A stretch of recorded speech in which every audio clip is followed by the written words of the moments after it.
So, vaping has been in the news quite a bit lately. It seems that for the past, 5-ish years, all I hear about is how Vaping is a widespread epidemic that's sweeping the nation and has been linked to several deaths. So, being the deep thinker that I am, I wondered, should vaping be made illegal on the federal level? The slight distinction is due to the fact that selling electronic cigarette products has already been made illegal in Massachusetts, and at first glance, vaping, along with its unplugged parent, should be made illegal because, like the news people said, it's bad for you. The Toronto Star published an article declaring that vaping was the cause of roughly 47 deaths within the United States. 47 deaths. And an article from a periodical published by Gale in Context states that e-cigarettes, a substitute for real cigarettes, contain nicotine. Nicotine!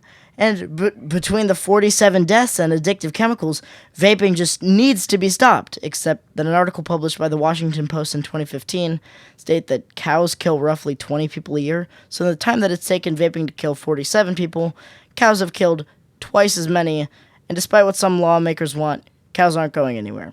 So not only have we learned that cows are cold-blooded killers, but that vaping, while not as bad as smoking, is still very bad and can be very harmful. So why should we keep it around? Well, ironically, it's because of smoking, and because it kills 480,000 people in the U.S. every single year. Vaping exposes your lungs to nicotine, toxic chemicals, and foreign elements in the lungs, yes, but not only does smoking have all that, but it also comes with literal smoke, as opposed to mostly water vapor. And if the mortality rates of vaping to smoking being 1 to 100,000 don't sway you enough, an article from the Wall Street Journal claims that vaping could be 95% safer than smoking. Because of this, it can be concluded that smoking does more good than it does harm, as it's been extremely successful in getting people to quit smoking.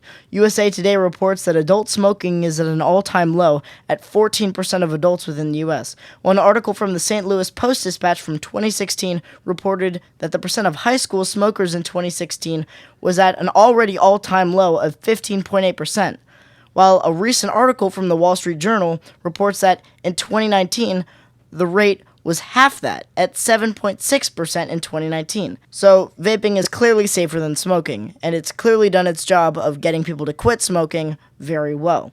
But is there a risk of it introducing people to smoking? Well, no, as we've seen the rates of smokers have gone down, so vaping would have the opposite effect, unless it were to be made illegal altogether. An article from USA Today declares that if vaping were no longer an option, former smokers would quickly go back to their old cancer-inducing ways in order to feed their addiction. This same exact logic applies to teens who vape. The current administration's efforts to nip the issues of teen vaping in the bud are absolutely fruitless, as nipping it in the bud is no longer an option. The Wall Street Journal reports an estimated 10.8 million adults vape, and the St. Louis Post-Dispatch claimed roughly 3 million high schoolers and middle schoolers vaped in 2015, and since then, those numbers have only increased. The efforts of the current administration to stop vaping could end up creating a new generation of smokers. Electronic cigarettes are a solution, not a problem, and the key to stopping teen vaping is not by punishing those trying to save their lungs, but rather educating. Iceland!